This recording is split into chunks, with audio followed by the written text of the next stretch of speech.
Alors, soyons clairs. D'un côté, il y a les catholiques. Eux, leur truc, c'est de faire des conciles pour rajouter des trucs qui ne sont pas dans la Bible. Par exemple, le culte des saints, la Sainte Vierge et le célibat des prêtres. C'est pas dans la Bible, le célibat des prêtres. Mais ils se sont dit, à un moment donné, dans un concile, que ce serait une bonne idée parce que les femmes, c'est pas bien. Résultat, un scandale de pédophilie tous les 6 mois. Et puis, les catholiques se mêlent de science aussi parce qu'ils ont inventé un autre gadget rigolo, l'infaillibilité du pape. Par exemple, l'idée que la Terre ne soit pas au centre du monde, ça les embêtait. Alors ils ont dit à Galilée, c'est simple, soit on vous rôtit la plante des pieds, soit la Terre ne tourne pas autour du Soleil.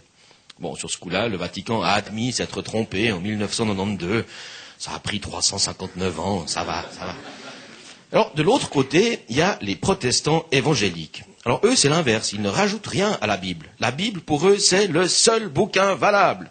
Ils la considèrent comme un livre d'histoire vraie, certifié label authentique, et ils la prennent au pied du verset. Alors, que les espèces vivantes soient le fruit d'une évolution naturelle sur des milliards d'années, ça les embête.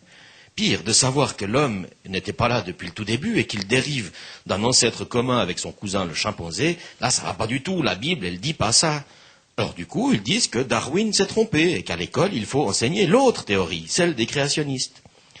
Il y a plusieurs sortes de créationnistes. Il y a les purs et durs, pour qui le monde a été créé par Dieu en 6 fois 24 heures chrono. Il n'y a pas plus de 6 000 ou 10 000 ans grand maximum. Et puis il y a les mous, ceux qui croient au dessein intelligent, pour qui ça a peut-être pris un peu plus de temps, mais c'est quand même Dieu qui a tout fait, comme c'est mis dans la Bible.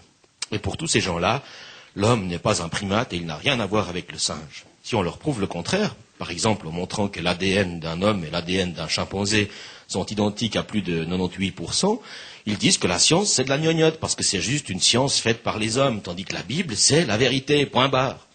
Bon, pourquoi ce serait la genèse de la Bible et pas d'autres conceptions sacrées de l'origine du monde qui seraient justes, ça ils ne le disent pas. C'est vrai, les Indiens d'Amérique ont leur version, les bouddhistes une autre, les anciens Égyptiens avaient la leur et ainsi de suite. Mais eux, ils ont décidé que la seule qui soit bonne, c'est celle des éleveurs de biques de Judée il y a 2000 ans. Et donc, ils exigent qu'on enseigne ainsi leur version biblique à l'école.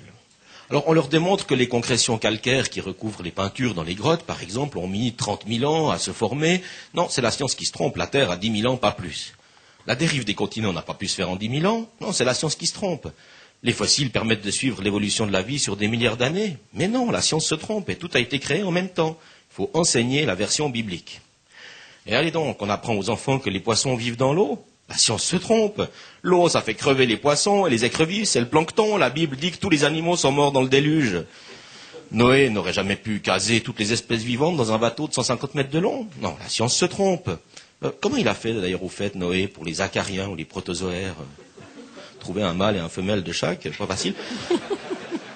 Les reptiles n'ont pas de corde vocale. Faux, il y a des serpents qui parlent, c'est dans la Bible. Le jour et la nuit sont liés au soleil. Pas du tout, il y a eu 2 jours sans soleil, Dieu l'a créé seulement le 3e jour. Faut pas coucher avec ses parents. Mais non, Ève a forcément procréé avec un de ses 2 fistons. La Bible dit la vérité.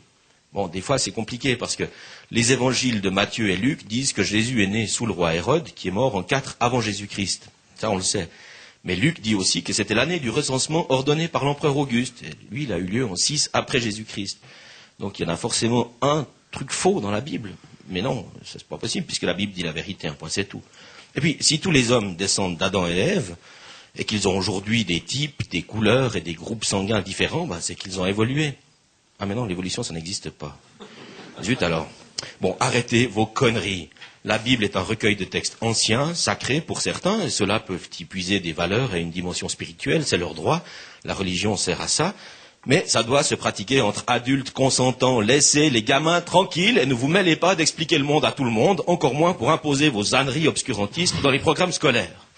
Mêlez-vous de vos oignons, croyez ce que vous voulez, mais foutez-nous la paix. Pour ce qui est d'expliquer la réalité du vivant et la place de l'homme dans la nature, la théorie de Darwin, confirmée et affinée depuis par la génétique, est infiniment plus fiable que vos versets. L'homme et le chimpanzé descendent d'un ancêtre commun qui vivait en Afrique il y a 7 millions d'années. Biologiquement, l'homme est un primate, une bête comme les autres, et à certains égards, pire que les autres. Il y a un seul cas qui semble démentir la théorie de l'évolution. À voir certains créationnistes obtus cramponnés à leur dogme, on doit bien constater qu'il y a des primates qui, décidément, n'évoluent pas.